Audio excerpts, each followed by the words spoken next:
Hola amigos de los ladrillos de Quito, mi nombre es Héctor López Molina y les doy la bienvenida nuevamente a otro recorrido virtual por la ciudad de Quito. Esta vez nos vamos a trasladar hacia el barrio de La Mariscal, uno de los más importantes después del centro histórico y que, de hecho, yo he decidido calificar como el segundo centro histórico de la ciudad. Pero para recorrer este sector se necesita muchísimo tiempo, así que he decidido que lo voy a hacer en diferentes videos. El de hoy es un recorrido por los palacios de La Mariscal, aquellas estructuras de gran tamaño, gran importancia, gran presencia visual y majestuosas fachadas. Del antiguo Palacio de la Nunciatura al Palacio de la Circasiana, estos edificios son sin duda un icono de la ciudad. Espero que disfruten del recorrido tanto como yo he disfrutado hacerlo para ustedes. Recuerden suscribirse al canal, picar la campanita para que les lleguen todas las notificaciones cada vez que hagamos un estreno o subamos un nuevo video. Suscríbanse a nuestras redes sociales, que para ello les dejo los links en la caja de descripción. Y no olviden que al final del recorrido ustedes podrán dirigirse hacia un video de preguntas y respuestas en nuestra página de Facebook. Y sin más por el momento, empezamos. Pues bien amigos, entonces vamos a entrar directamente en materia de lo que es este recorrido de los palacios de la Mariscal. Hemos escogido algunos edificios representativos de la zona de la Mariscal, en los que vamos a tratar de condensar un poco esta historia del barrio.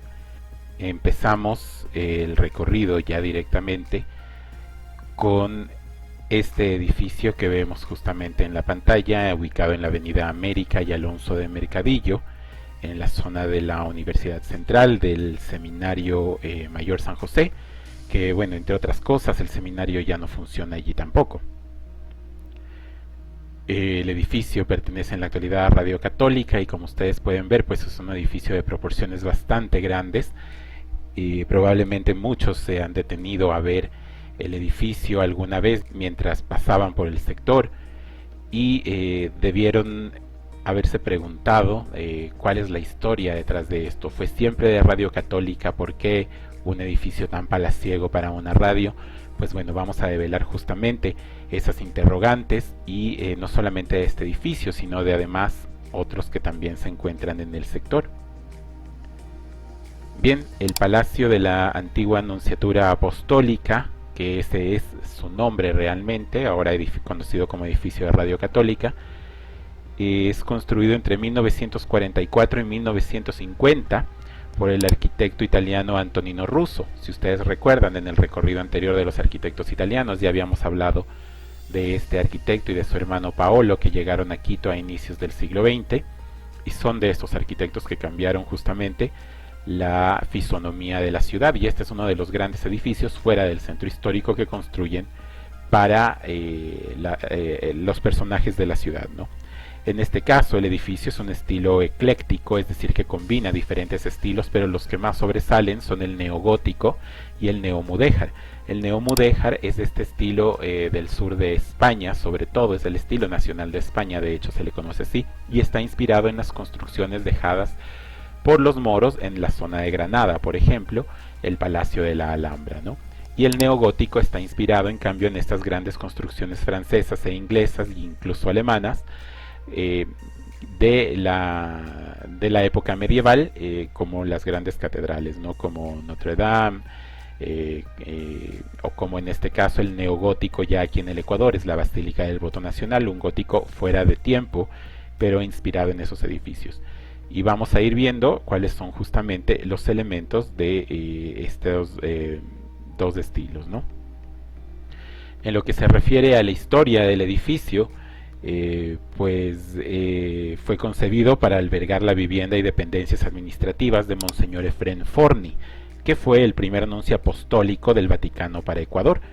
El nuncio apostólico viene a ser algo así como el embajador del Vaticano, y Monseñor Forni pues fue nombrado en 1938. Antes de ese año no existía embajada vaticana en el país, por lo que sus representantes no tenían categoría de embajadores, sino que recibían el título de delegados papales exclusivamente. Bien, la construcción fue ordenada precisamente por Monseñor Forni, que luego de casi 5 años de haber vivido en el Palacio Arzobispal, pues constató la necesidad de una residencia y oficina propias, ¿no? El terreno fue donado por la Arquidiócesis de Quito en parte de una gran quinta que les pertenecía desde la época del presidente Gabriel García Moreno. García Moreno a su vez había donado esta propiedad a la Arquidiócesis de Quito para formar a los sacerdotes ecuatorianos en un ambiente de retiro alejado de la ciudad, ¿no? Y por eso tenían esta propiedad. Este palacio que vemos en este momento en la imagen comenzó a levantarse alrededor del año 1944 y fue terminado en 1946, tal como aparece en la inscripción de la fachada. En la fachada aparece justamente este año, ¿no? Vamos a acercarnos un poco para poder apreciar mejor el edificio. Bueno, aquí hay una pequeña distorsión de imagen que siempre nos va a pasar con Google Street View, pero podemos apreciarlo mejor, ¿no? Por ejemplo, empecemos desde la parte exterior, desde el muro perimetral. Podemos ver, por ejemplo, en esta puerta de la esquina, en los pilares de los dos lados, esta especie como de bonete que nos va a recordar muchísimo a las mitras de los arzobispos y obispos, ¿no? Entonces tiene esta connotación desde la parte de afuera que nos va a recordar justamente que es un edificio destinado a miembros de la iglesia. Bien, además aquí se puede ver, si nosotros miramos hacia abajo, que el muro perimetral avanza no solo hasta donde hoy es el predio, que es en esta puerta negra que vemos en la parte de aquí, sino que además continúa hacia la parte de abajo, lo que nos dice que el terreno original donde hoy se encuentra este edificio, este palacio, pues abarcaba hasta la calle Versalles en la parte de abajo, ¿no? Desde la América hasta la Versalles.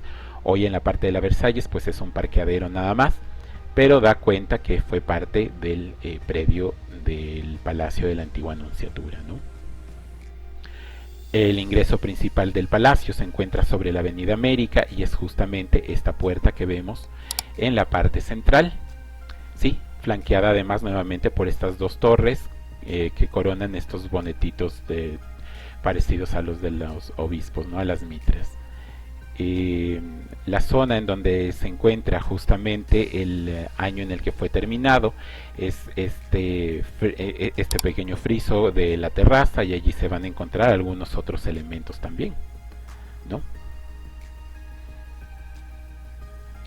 Si bien el edificio fue terminado en el año 1946, vamos a decir que hasta 1950 es que se tardó en completar la parte exterior del edificio, la parte interior del edificio. Iba a ganar el premio Ornato de la ciudad en el año 1949, que es el año en el que el arquitecto ruso pues le inscribió en este concurso. En 1950 se inaugura de manera oficial con una gran recepción a la que acudieron los obispos y arzobispos del país, las autoridades de la Iglesia ecuatoriana, asistieron diplomáticos y políticos prominentes, así como las más destacadas damas de la época. Entre estas damas en particular hay algunas que se conoce que asistieron a esta recepción. Se encuentra Rosario Pallares Aldumbide, que era primera dama de la nación en ese momento, como esposa de Galo Plaza Lazo. Fanny Barba, esposa del alcalde de ese momento, José Ricardo Chiriboga Villagómez. Elvira Campi de Yoder, que era presidenta vitalicia de la Cruz Roja Ecuatoriana. Abelina Lazo de la Vega, que era ex primera dama de la nación como esposa del presidente Leónidas Plaza Gutiérrez, y además era madre de quien era presidente en ese momento, ¿no? Galo Plaza. Así como otras directoras de obras sociales y católicas que también fueron invitadas a este evento, ¿no? Para el proyecto, como vemos desde la fachada, el arquitecto ruso se inspiró en las villas medievales italianas, que él consideraba como las mejores representantes del poder de la Iglesia Católica, ¿no? Estamos hablando del Palacio de Castel Gandolfo, por ejemplo, que es la residencia de verano del Papa, ¿no? Entonces se va a inspirar justamente en esto. Después de la inauguración, Monseñor Forni va a residir de aquí hasta el 9 de noviembre de 1953, cuando fue trasladado a la Nunciatura de Bélgica y reemplazado por el también italiano cardenal Opilio Rossi, quien va a utilizar el palacio hasta su propio traslado a la Nunciatura de Chile en 1959. Después va a residir aquí el arzobispo italiano Alfredo Bruniera, que en 1965 fue trasladado a la Nunciatura de Uruguay, siendo reemplazado por Giovanni Ferrofino. y fue precisamente Ferrofino quien en la década de 1970 decidió que el palacio ya era demasiado ostentoso y muy grande para la residencia de un servidor de Dios, así que es él quien va a decidir trasladar la nunciatura a su actual sede en la avenida Orellana, pocas semanas antes de renunciar y convertirse en nuncio emérito. Monseñor Ferrofino además falleció en 2010 como un dato también adicional, ¿no? Desde esta entrega, desde esta salida, digamos, de la nunciatura de este edificio, el palacio sirvió como sede de una institución educativa católica, época de la que data además un pabellón de aulas adjunto por el norte, ¿sí? Y la capilla también, ¿no? También en esta época van a desaparecer casi la mayor parte de los jardines de estilo inglés que existían en el predio además, ¿no? Para ser reemplazados sobre todo para canchas deportivas. El 1 de junio de 1981 se funda Radio Católica Nacional y la Conferencia Episcopal va a ceder este inmueble justamente para que se convirtiera en la sede de este nuevo medio de comunicación, y es justamente la institución que lo ocupa hasta la actualidad, ¿no? En la fachada, bueno, desde esta parte no se puede apreciar muy bien. Vamos a ver si desde aquí algo nos ayuda.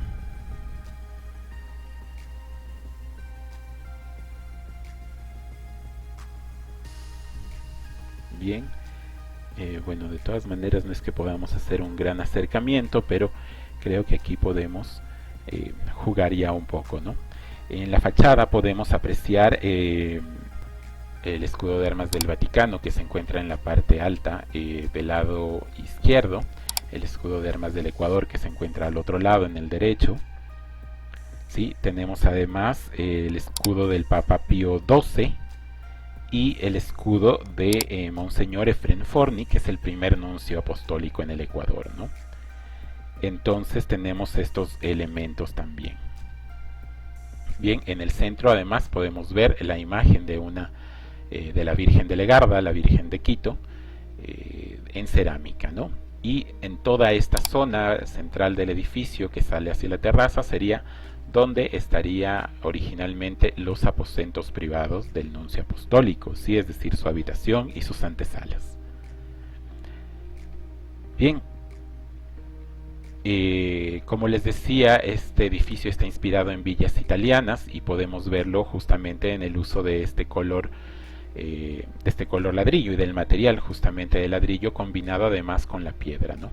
¿Cuáles son los elementos neogóticos? Pues justamente en este cuerpo central, pero en la parte baja de la terraza se pueden ver estas grandes ventanas que son las del salón principal, actualmente oficinas, que tienen la forma de un arco ojival, ¿no? Este arco que termina como en una punta, no es un arco tradicional, ¿sí? Que se repiten también en el segundo piso sobre la terraza, tanto en las dos ventanas laterales como en esta ventana triforada, es decir, que tiene tres huecos, por así decirlo, pero sigue siendo un solo arco también en la parte central, ¿no? ¿Y cuáles son los elementos neomudéjares? Pues se encuentran en esta parte sobre todo de lateral, en donde podemos apreciarlas mejor. Allí se pueden ver estas dos ventanas, tanto en el piso superior como en el piso inferior, ¿sí? Que son ventanas ajimezadas, es decir, que son dos arcos, digamos, pero en sí forman una sola ventana, ¿sí? Y además tiene en toda la parte superior esta decoración que es muy típica de los edificios de los musulmanes en la parte sur de España, ¿no? Un volumen característico de este palacio es justamente esta gran torrecilla, que es en donde terminaba originalmente el palacio, concebida para parecerse muchísimo más a estas villas medievales italianas. En la parte de arriba pues había un pequeño observatorio, un pequeño gabinete científico, por así decirlo, del nuncio, al estilo del gabinete científico de la Villa Papal de Castel Gandolfo, justamente, ¿no? Entonces esto buscaba ser no solamente un palacio digno del nuncio, sino además una residencia eventual del Papa, incluso si llegara a venir al país, ¿no? En ese momento ni se pensaba que algún día podía suceder. Esto va a suceder recién en los 80 con Juan Pablo II, y hace pocos años con Francisco I, ¿no?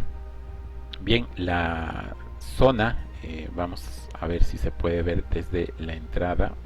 Creo que nos pasamos. Bien, creo que hasta aquí. Bien, justamente detrás de la puerta se puede ver un gran volumen. No creo que vamos a poderlo definitivamente ver directamente. Bien, bueno, detrás de la puerta hay este gran volumen que es la capilla que se adicionó cuando fue colegio católico, porque originalmente el palacio tenía una capilla privada en los aposentos del nuncio, ¿sí? Y en la parte posterior se puede ver un gran volumen que también fue construido posteriormente, cuando ya fue el colegio, para las aulas, ¿no? Pero vemos que ambos volúmenes guardan totalmente concordancia con el estilo del resto del edificio. Y además se puede ver que quedan restos de los jardines, ¿no? Tenemos el gran magnolio de un lado, tenemos estas palmas del otro lado. Son plantas, son árboles originales de la época que quedaron, pero muy poco realmente de lo que fue el gran palacio, ¿no? En lo que se refiere a la distribución del palacio, pues vamos a hablar un poco de lo que es de cómo se usaba realmente, ¿no? Vamos a decir, por ejemplo, que en la planta baja estuvo destinada a áreas de empleados, cocina y bodegas.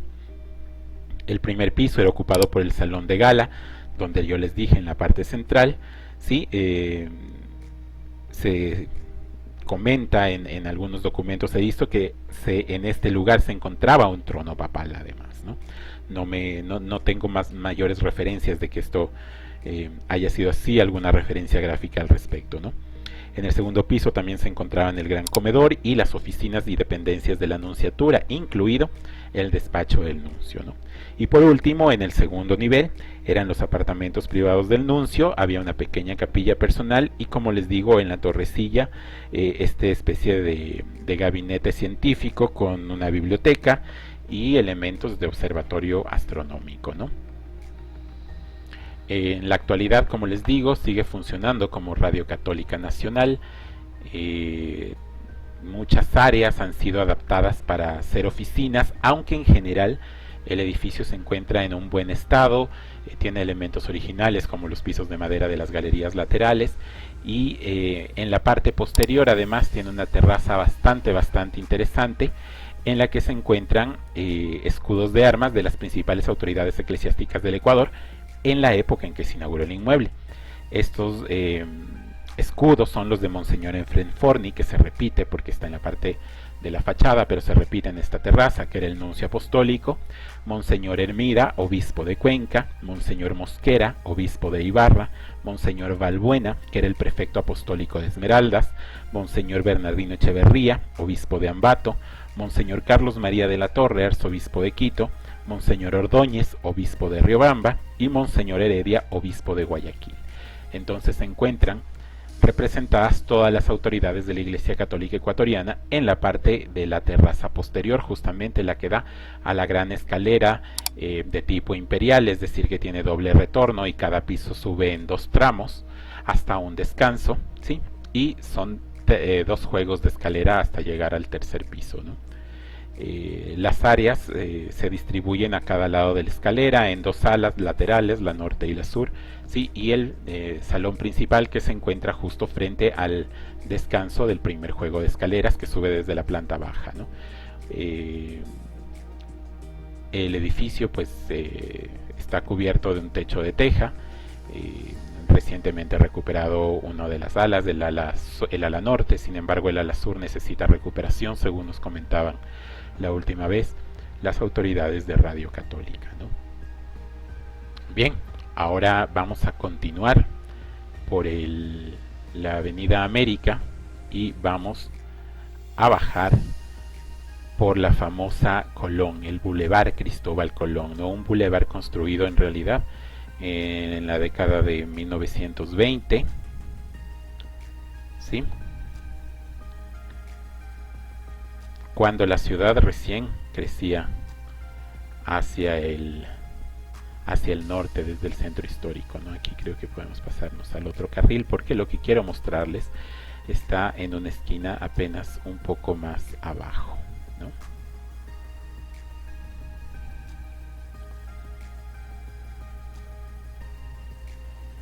quiero llegar a esta intersección. Bien, tenemos en esta zona una puerta que es muy extraña. Muchos se han preguntado siempre, probablemente igual que yo lo hice en mi momento.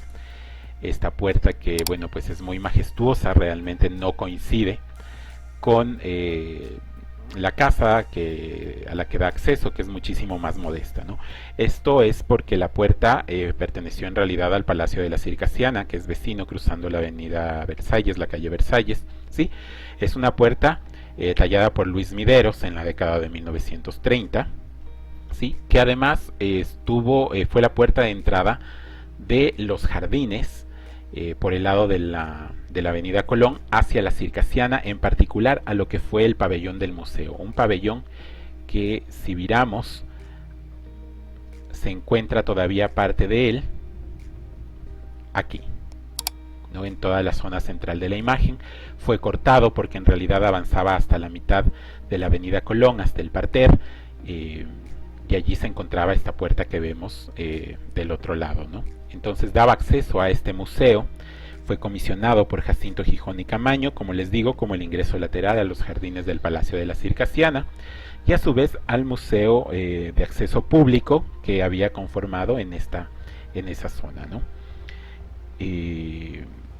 A finales de la década de 1960 se decide la ampliación de la avenida Colón en este sector, y para ello se va a expropiar parte de los jardines de la Circassiana, como les había dicho, esta parte de lo que ahora es el carril sur de la avenida Colón, ¿sí?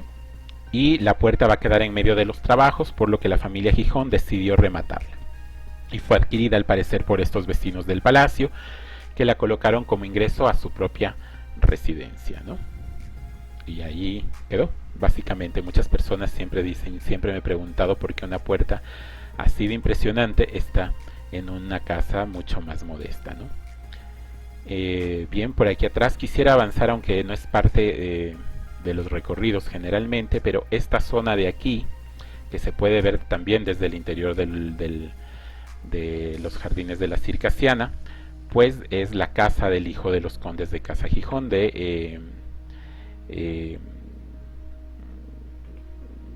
la más reciente, digamos, de las construcciones. Sí se puede ver, tiene un poco de estilo neomudéjar, tiene un poco de estilo art deco, un poco de neoclásico. Entonces es un edificio en realidad mucho más moderno, pero es porque esta zona es en la que residía el hijo de los condes, ¿no? Esta era su casa.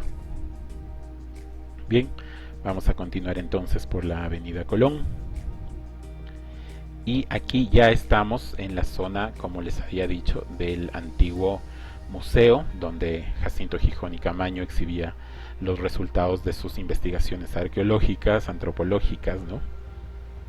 Porque era un verdadero erudito. Jacinto Gijón y Camaño fue el primer alcalde moderno de la ciudad, fue un arqueólogo,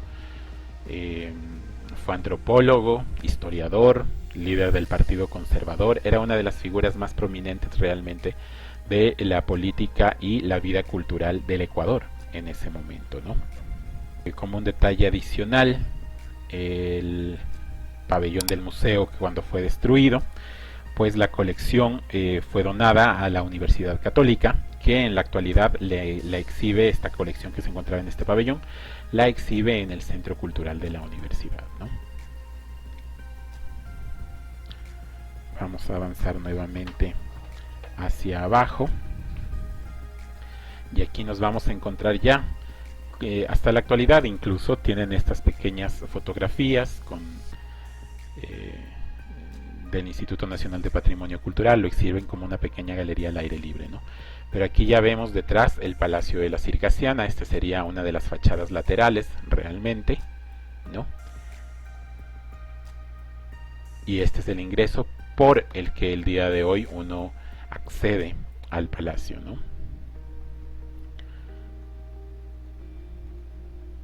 Lamentablemente, pues no es que se pueda uno ver totalmente el Palacio de la Circassiana. Por aquí tenemos como una visión un poco más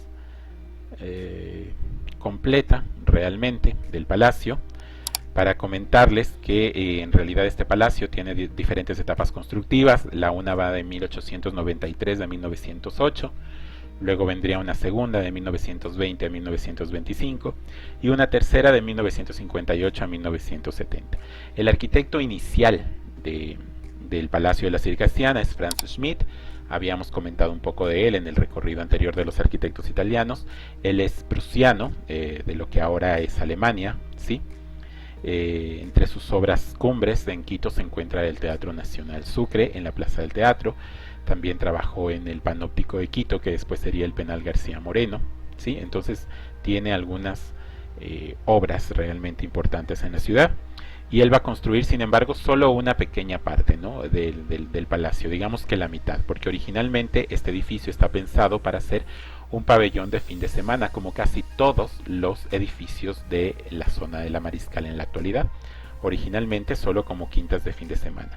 Esta obviamente la más lujosa y probablemente la primera de la zona, ¿sí?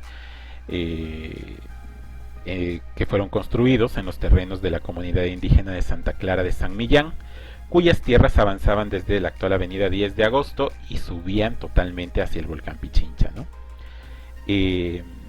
Esta primera etapa constructiva, que como les dije es de 1893 a 1908, la construye el primer propietario, que es Manuel Gijón y Larrea, en un estilo neoclásico academicista, que es muy característico de Francis Smith, ¿sí? Para hacer una quinta de descanso de fin de semana, porque su casa principal estaba sobre lo que hoy es la calle Sucre, entre García Moreno y Venezuela. A la mitad ahí hay una gran casa con unos arcos amarillos, la casa es amarilla, unos grandes arcos con unos faroles hacia la calle, justo a la mitad de la cuadra. Esa era la residencia de la familia Gijón en la ciudad, por así decirlo, ¿no? Porque estamos hablando de que esto era bastante fuera, como una quinta de hoy con Tumbaco, por ejemplo, ¿no?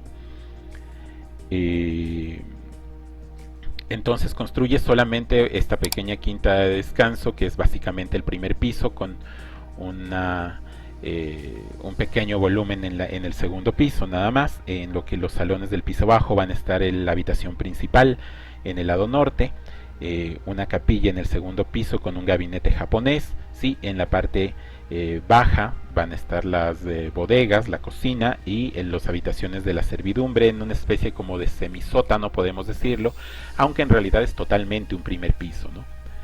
Está a nivel de la planta baja de tierra, por así decirlo, ¿no?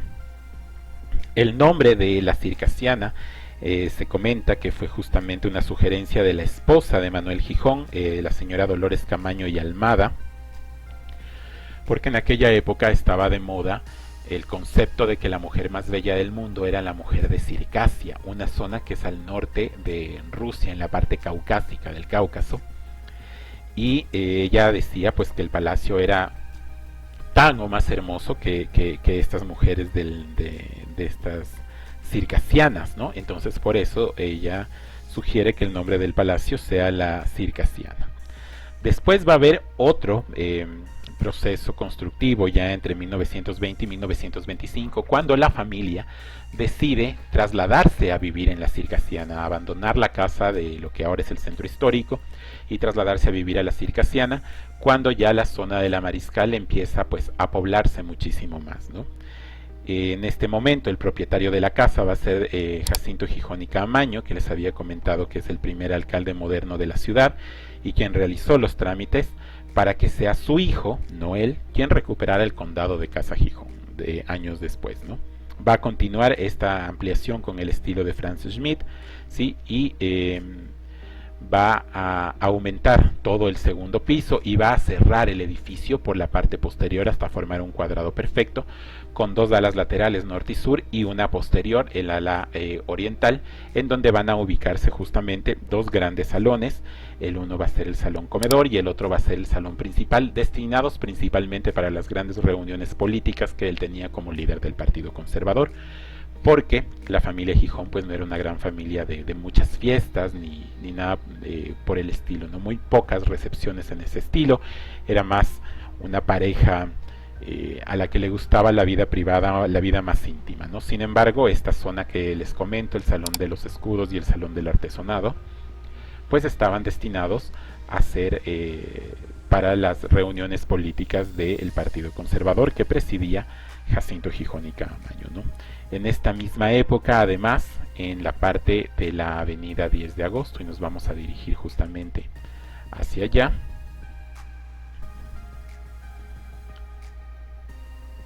bien, en donde ahora estaría, digamos, la puerta de ingreso al palacio, ¿sí?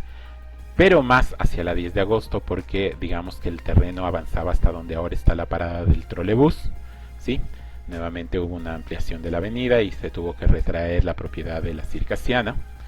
Entonces en esta zona mismo habría estado la famosísima Puerta de la Circasiana, ¿sí? Esta puerta tallada entre 1935 y 1940 por Luis Mideros, que ahora se encuentra en el Parque Elegido como remate de la avenida Amazonas, ¿sí? Tiene pues una imagen en el friso que la llaman la despedida de los centauros y retrata la salida de estos seres mitológicos griegos de la boda del rey Pirito de los Lápitas, en la que salen raptando a la novia y a otras mujeres, ¿no? Entonces esta puerta se encontraba justamente aquí como ingreso a los grandes jardines del palacio de la Circasiana.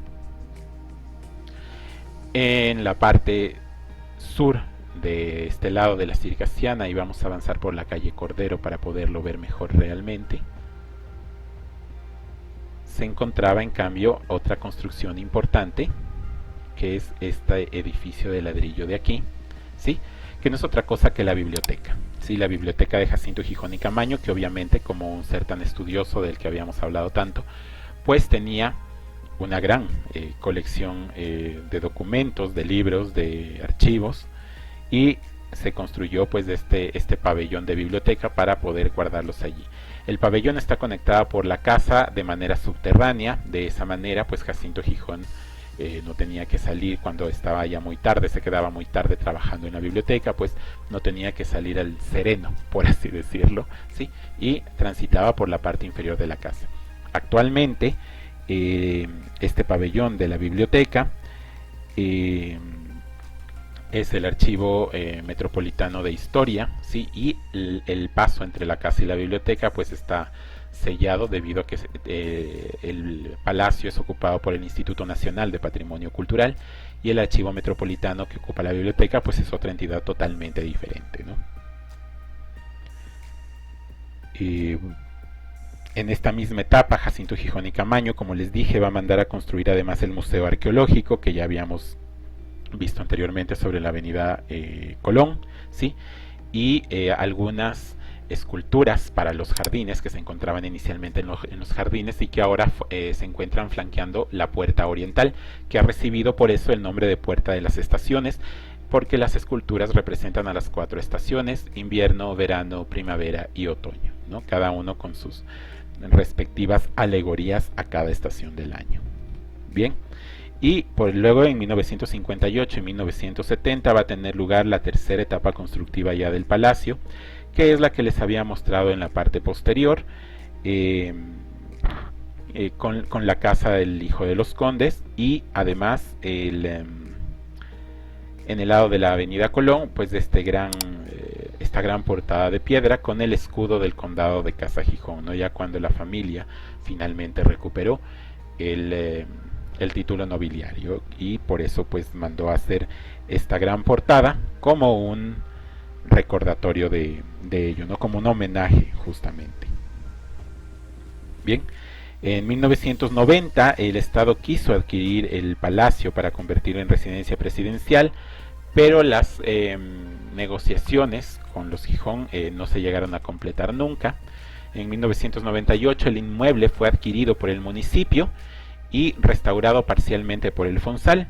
Luego se le entregó en comodato al Instituto Nacional de Patrimonio Cultural, que es el que lo ocupa al menos la mayor parte en la actualidad, ¿sí? Que lo utiliza como su sede administrativa, que abrió además para recorridos hace un par de años, ¿sí? Y allí es cuando se colocaron estos hermosos caballos además en los jardines, que son los caballos de Endara Crow, ¿sí? En cerámica se colocó además el pequeño teatro de la esquina de la Colón. Este que vemos aquí no es original del palacio, sino que fue colocado por el INPC con fines justamente culturales para poder presentar allí algunas obras, no a modo de estos de los anfiteatros griegos y romanos, refiriéndonos a los teatros, no al concepto moderno de anfiteatro.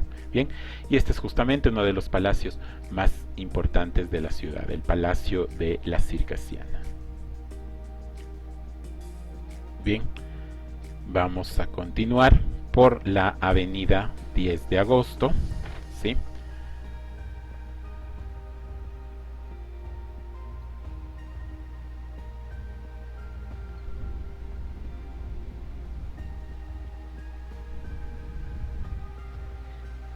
Y yo quisiera ver si hay alguna manera de pasarnos hacia el otro lado, que lamentablemente creo que no se puede, al menos no desde aquí. Entonces bien, vamos a salir y vamos a ingresar como lo habíamos hecho antes por esta calle.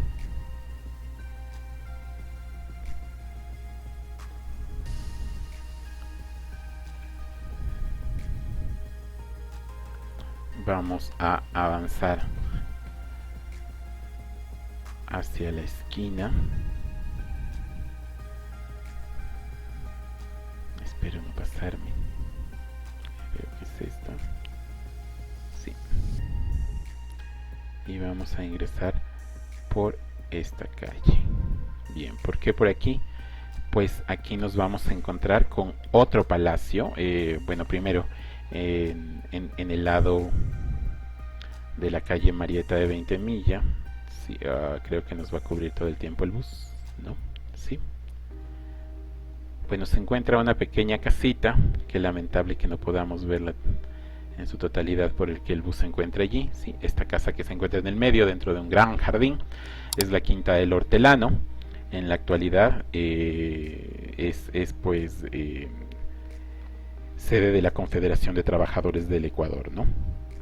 La casa fue construida en 1927 y es de estilo Art Nouveau, este estilo del que yo les había hablado igual en el recorrido anterior, que nace en Bélgica y en Francia a finales del siglo XIX, pero en Ecuador va a tener su auge en la década de 1930, durante apenas unos añitos, y está inspirado pues en una época de leyendas románticas, de cuentos románticos, de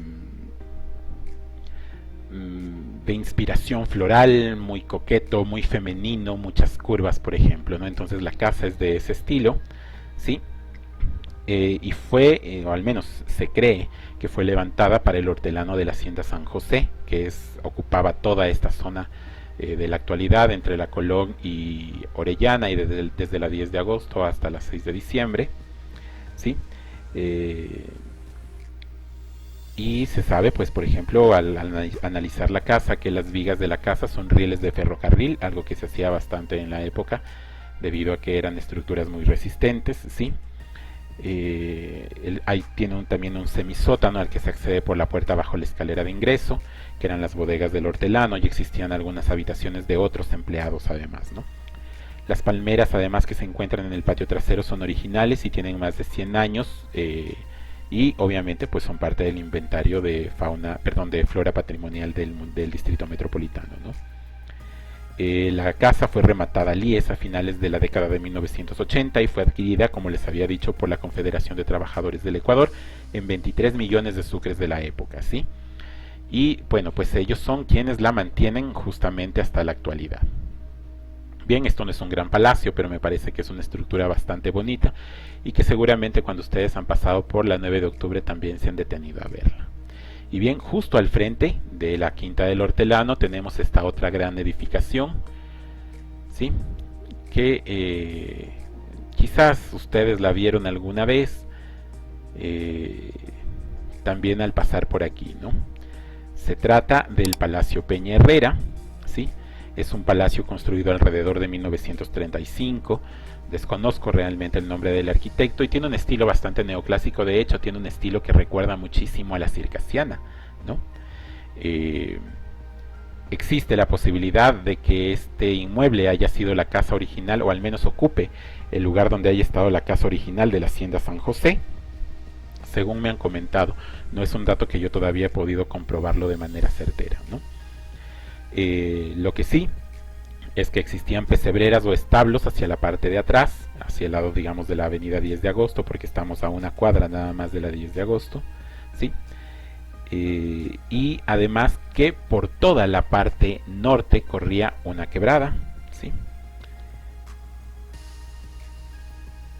Una quebrada toda la parte norte que avanzaba después por esta calle, se metía por aquí, por la calle Marieta de 20 Milla, e iba a morir en la calle Alpayana de la actualidad, ¿no? Entonces digamos que esa calle es el relleno de una quebrada, ¿no? Y ese era el límite de esta hacienda.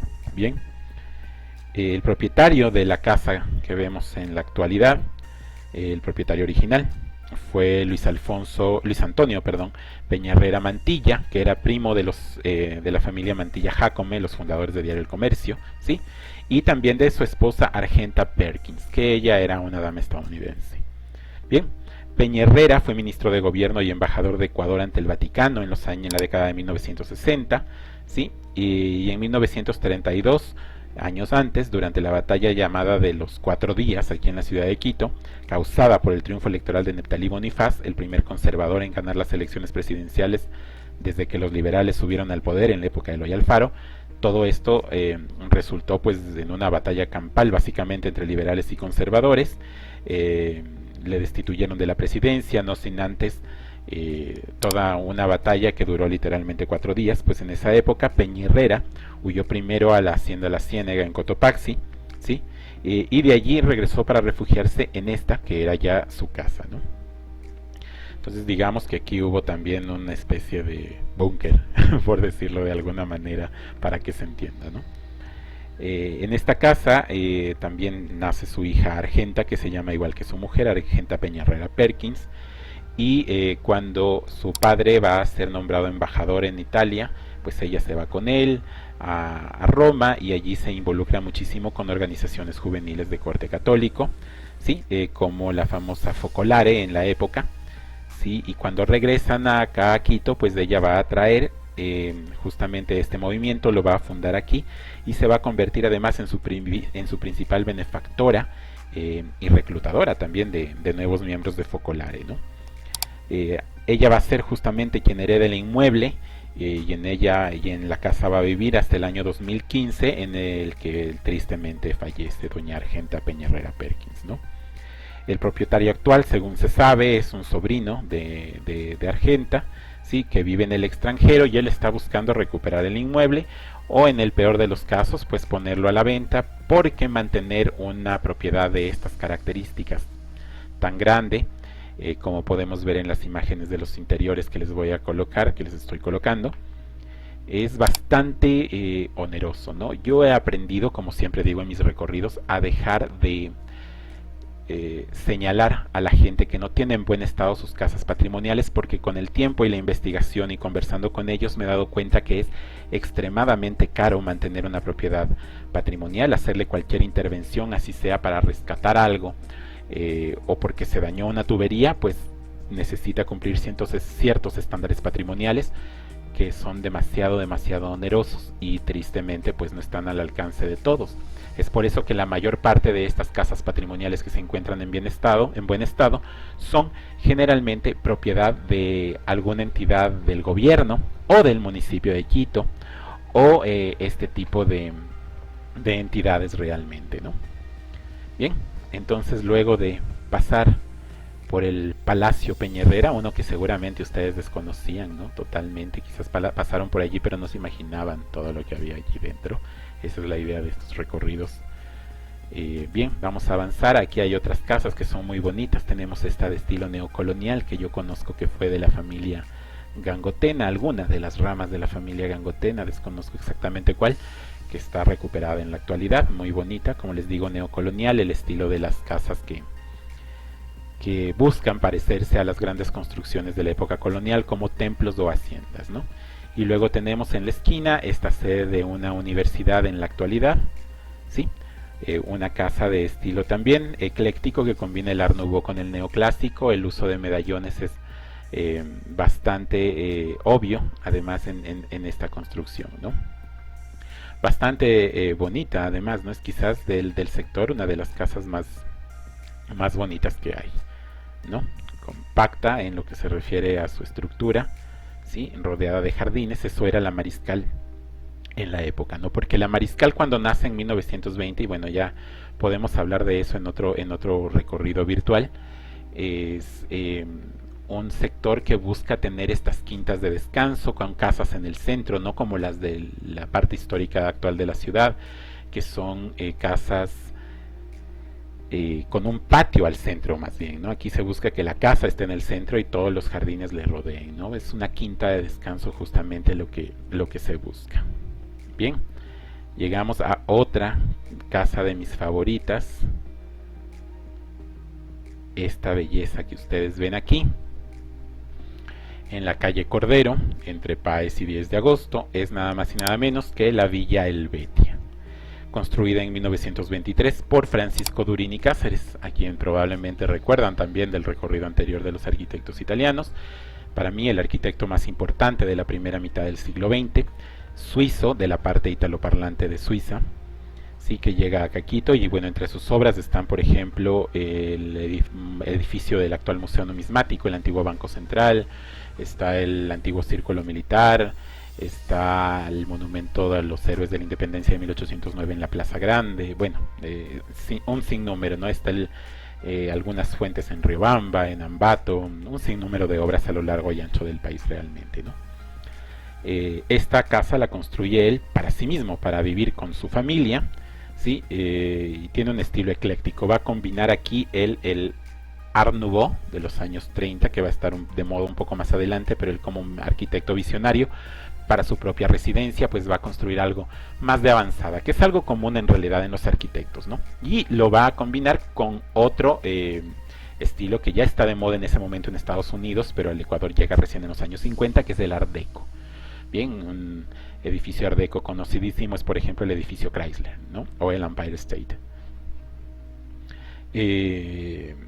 El nombre de la casa, que como les digo es Villa Helvetia, responde al recuerdo de la Confederación Helvética, que es el nombre oficial de Suiza, ¿sí? Que es el lugar de nacimiento de este célebre arquitecto. Entonces por eso le va a poner Villa Helvetia, es su pedacito de Suiza de la Confederación Helvética aquí en Quito. La propiedad original avanzaba desde lo que ahora es la avenida 10 de agosto, al final, al fondo de la imagen, hasta la avenida 9 de octubre, por donde nosotros dimos la vuelta, más o menos donde se encuentra este edificio azul. Era una propiedad tremendamente grande y el ingreso principal se hacía desde la 10 de agosto. Entonces lo que nosotros vemos hoy, que parecería el frente de la casa, no es otra cosa que una de las fachadas laterales, ¿sí? La fachada lateral se encuentra interrumpida por la pared. ¿Por qué por una pared? Pues la propiedad se fue parcelando para entregarle a sus hijos, ¿sí? Ya vamos a ver más adelante justamente la que se encuentra al lado, que es Villa Gema, sus características, ¿no? Entonces él fue parcelando la propiedad para darles terrenos y casas a sus hijos a medida que estos se iban casando, ¿no? Como les digo, entonces la fachada que vemos actualmente es la fachada lateral, nada más, ¿sí? La casa fue recuperada para un evento que se llamaba Casa Cor, que fue hace aproximadamente unos 10 años, y bueno, desde allí ha tenido algunos usos. En la actualidad es un centro de recepciones, y quienes están a cargo de la casa administrativamente hablando, no es el centro de recepciones a quien se la alquila, sino los descendientes justamente del arquitecto Durini, entre ellos Marinés Paz Jauregui, que es la bisnieta de Durini, desciende por la hija de Durini, que es justamente Josefina, y a ella le pertenece, a su familia, a ella, a su padre y a sus tíos, es a quienes le pertenece la Villa Helvetia en la actualidad, ¿no? Ahora, hablando sobre las otras casas que yo les comentaba, aunque no son palaciegas, pero resultan bastante interesantes, y ya que están en el camino pues las recorremos. Es toda esta propiedad de aquí que perteneció a Gema Durini, ¿sí? Construida por su padre Francisco Durini. Como vemos, tiene un estilo muy Tudor, que se le dice, es este estilo que estaba de moda en Inglaterra en la época de los Tudor, ¿sí? En la época de Enrique, el rey que se casó varias veces, entre ellas con Catalina de Aragón, con Ana Bolena, ¿sí? Eh, entonces pertenece la casa justamente a este estilo, ¿no? La construyó, como les dije, para Gema Durini Palacios, hija de Francisco Durini, ¿sí? Que se casó con Alfonso Mena Caamaño, hermano del filántropo famosísimo que donó sus bienes al Museo Alberto Mena Caamaño, que nosotros en Quito popularmente le decimos el Museo de Cera, ¿no? Entonces esta casa pues le perteneció, fue justamente de esta pareja, ¿no? Y refleja estas casas inglesas del siglo XVI, que están entre el gótico y el renacimiento más o menos, ¿no? Una época que también se le dice la época isabelina, porque después de Enrique va a gobernar su famosa hija Isabel I de Inglaterra, ¿no? La famosa reina virgen. Bien, desde aquí vamos a avanzar nuevamente hacia la 10 de agosto, vamos a llegar a la esquina en la que habíamos estado antes, pero nos vamos a dirigir hacia el sur, al lado de los almacenes Ricky. Tenemos, quiero que la vean desde lejos, pero sin que nos tape el árbol, esta gran casa que se encuentra ahora en el centro de la imagen. Bien, esta gran casa de aquí es del Palacio Mena Caamaño, construida por Alberto Mena Caamaño, que como les dije hace un momento, fue este gran filántropo conocido por donar su colección de arqueología y arte a la ciudad, con la que inicia el acervo de lo que ahora es el Museo de Cera, que lleva su nombre, Museo Alberto Mena Caamaño, junto al Palacio de Carondelet, ¿no? Entonces, esta casa la construye él, además que es ingeniero, ¿sí? Para él mismo. Entonces aquí tiene el estilo que a él le gustaba. La casa es de estilo neocolonial, este estilo que nace en los años 40 y es famoso durante casi toda la década, no solo en Quito, sino en varias ciudades del país, que busca parecerse a los elementos, a tomar elementos de las construcciones coloniales como haciendas o como monasterios y adaptarlas a las residencias modernas para la época, ¿no? Aquí, por ejemplo, podemos ver en el centro esta gran entrada con una portada de piedra, ¿sí? Que recuerda esas grandes portadas de piedra de las iglesias quiteñas. También el uso de la teja es algo común, ¿sí? Y al acercarnos, que no me puedo pasar al otro lado de la avenida aquí, pero saliendo sí puedo, ¿sí? Para ver si podemos verlo más de cerca, ¿sí?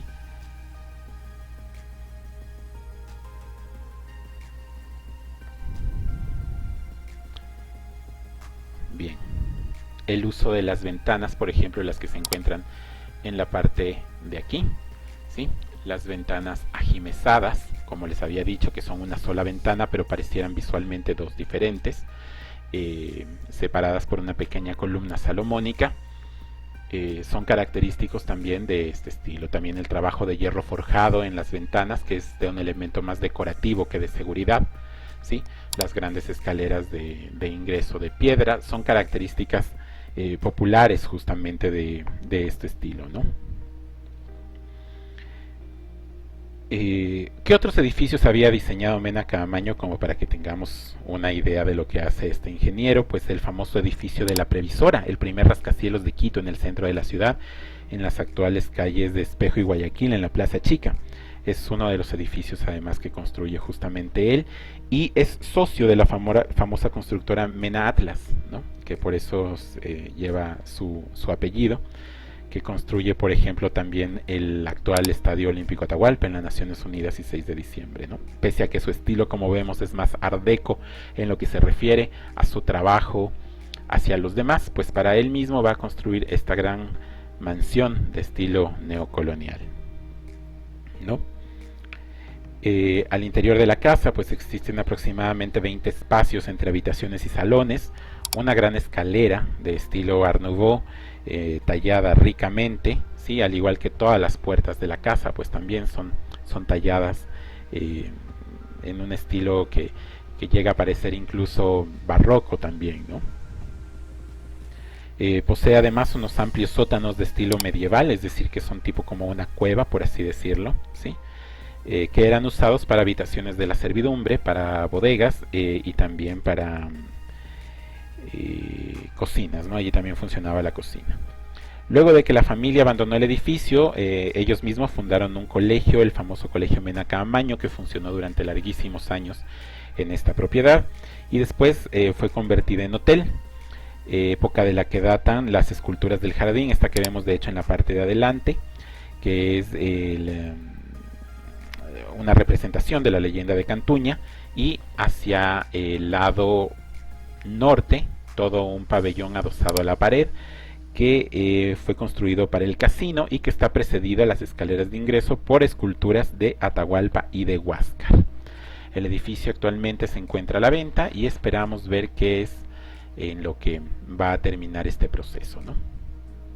Bien, y con este edificio tan hermoso, el Palacio Mena Caamaño, pues terminamos el recorrido de hoy. Como les digo, lamentablemente no es el recorrido completo. Se trata de condensar lo más posible para no hacer un video extremadamente largo, pero espero que la información que han recibido pues sea la correcta, que haya estado, que les haya gustado. No olviden pues tomarse fotografías mientras ven además el video y pues nos las envían a la página de Facebook, de Instagram, al WhatsApp, que ya saben además que quedan estos links en la caja de descripción para que puedan seguirnos en las redes sociales y enviarnos allí sus fotografías, sus comentarios. No olviden también que finalizando el recorrido, una hora después, voy a hacer un Facebook Live en la página de Facebook de los Ladrillos de Quito, respondiendo todas sus preguntas al respecto de este recorrido, que después quedará colgada justamente en la página, y los links a este Facebook Live para las personas que lo ven ya después van a estar en el primer comentario fijado de la parte de abajo del video, de los comentarios, para que puedan ir a ver también este preguntas y respuestas, ¿no? Y bueno, con eso espero que hayan disfrutado del recorrido, tanto como yo conversarles sobre este precioso pedazo de la ciudad que es la Mariscal, a través en este momento de sus palacios. Ya haremos uno después sobre los castillos, sobre el resto de casas de la Mariscal, en el que iremos profundizando la historia de este segundo centro histórico de la ciudad. Sin más, por el momento, pues yo me despido de ustedes, les dejo un abrazo gigante, espero que todos se encuentren bien, que gocen de muchísima salud, y nos estaremos viendo pues en una próxima ocasión. No olviden que mi nombre es Héctor López Molina, esto es Los Ladrillos de Quito, y muchísimas gracias por su compañía.